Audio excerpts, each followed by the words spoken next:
I have a problem, and it's with credit scores. In this video, we're going to go through what I think are the big problems with credit scores and what maybe we can do to rectify them, fix them, and deal with them. Hi, my name is Adrian, and welcome back to the channel. If you're new, welcome.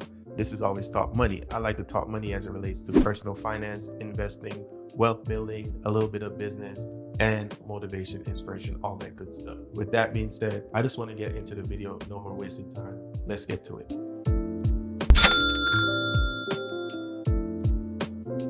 Now, I'm going to break this down into 5 key points on why I see the big problems with credit scores. And the first point I'm going to give is that to have a good credit score, you have to have debt. To have a good score, you have to have something that not necessarily is in your best interest, whether it be a car loan, whether it be credit card debt, whether it be mortgage debt. Those are the 3 main ones that people have. Why does having a good credit score mean you have to have debt? Because yes, I know what you guys are going to say. They have to show that you can handle debt in order to give you a good score. But I think that's a problem. Why is it a problem? Because the numbers prove it. Americans are in a lot of credit card debt, a lot of mortgage debt, a lot of car debt, and even a lot of student loan debt. And yes, while credit might give you access to money or things that you might not have access to at the present moment, if you waited, you could have had those things debt free, but that's neither here or there. The problem is it entices people. It's like a gateway drug, because as human beings, our appetites, as soon as we get used to something, we want more of it. It's like sugar. If you entice people to have a good credit score, they have to have debt, which is a bad thing, but the credit score is a good thing. It just provides kind of like a conflict of interest. It's kind of like enticing someone with nicotine by having them smoke cigarettes. It can be addictive. Credit can be addictive because when you swipe that plastic and you see you get that new Gucci or Prada bag, or you sign a paper and you get that nice Toyota Camry or the Hellcat or whatever cars the kids love these days. I say that as if I'm not like literally just 31. I'm not even that old. But anyways, I just think it just entices people to have debt in order to have a good credit score. And to me, that's kind of like a problem.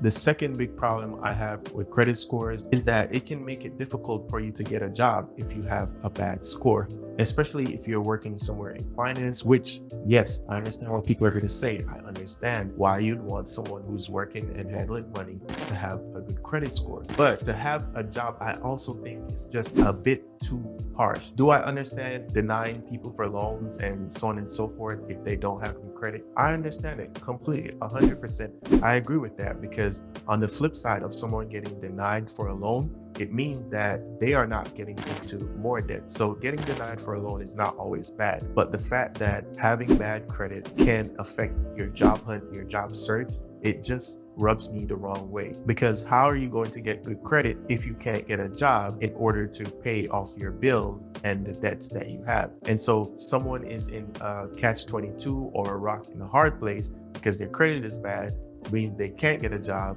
But the fact that they can't get a job, they can't pay off their bills to make their credit good again. It's just a vicious cycle. And I just think, in my personal opinion, that's just a bad thing about credit scores. Guys, if you're liking this video so far, I would appreciate a like for the YouTube algorithm.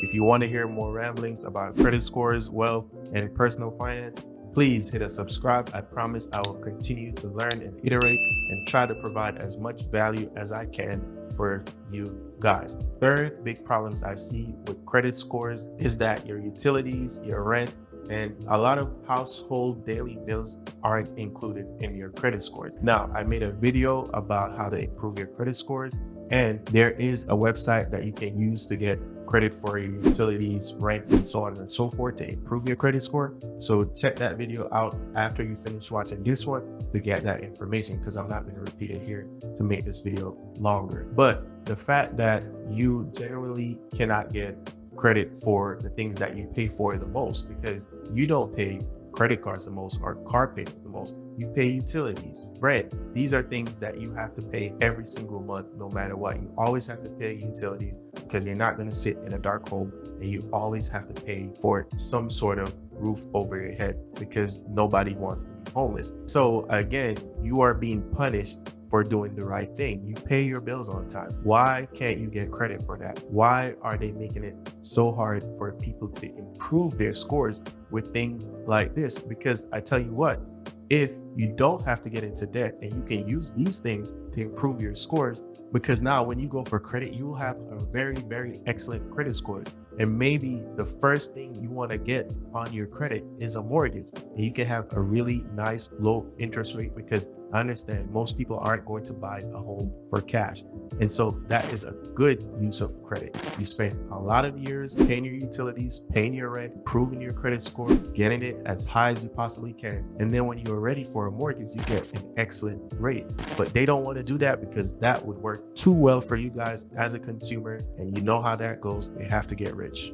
The fourth problem I have with credit scores is just the lack of clarity. You have three main credit bureaus, right? You have TransUnion, Equifax, and Experian. And between all three of them, if you check your scores, your score might be different. Then you have the thing that's called your FICO score, which is a whole different number. We're not going to get into that today. But the point I want to belabor is, why is it so confusing? Why does one credit bureau might have your Wells Fargo card but not have your Bank of America card, but the other one might have your Bank of America but not have your Wells Fargo? Anyone that has routinely kept up with their credit with websites such as Credit Karma, which also for that free credit score that you can get every single day, they sell your data, so be careful with that. But why is it that they have different information depending on which credit bureau you check? Why is your score different? It's just a lack of clarity. And I think consumers, people like you and me, we want that clarity. One of them might have a bill that you have paid off completely for 2 or 3 years ago, and the other two might not. And that is just a lack of clarity. And that's a big problem I have with credit scores.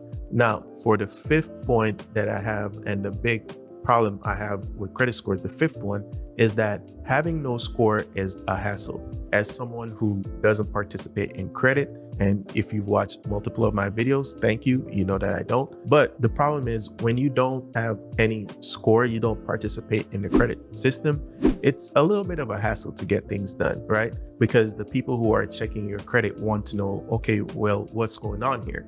Why are you not in the system? Why are you not on the credit hamster wheel, right? And that's just a personal preference. For instance, you had a car note, and even if you pay off a car note, your credit is going to go down. Even if you pay off a credit card and you bring your utilization to zero, or you close an account, especially, your credit is going to go down. So the things that you do that are in a positive way, like not having debt or paying off your car note or your credit card and closing them out and not dealing with it anymore, they use that to punish you. They use that to either lower your score, or if you don't have any score, it's very difficult for you to rent apartments or get into a mortgage and so on and so forth. That is one big problem I also have with credit scores. The fact that no score means that you are financially healthy and you're debt free, but it is used against you. If I've missed anything, guys, just let me know in the comments down below, and let me know if you agree or disagree. Maybe you like the credit system.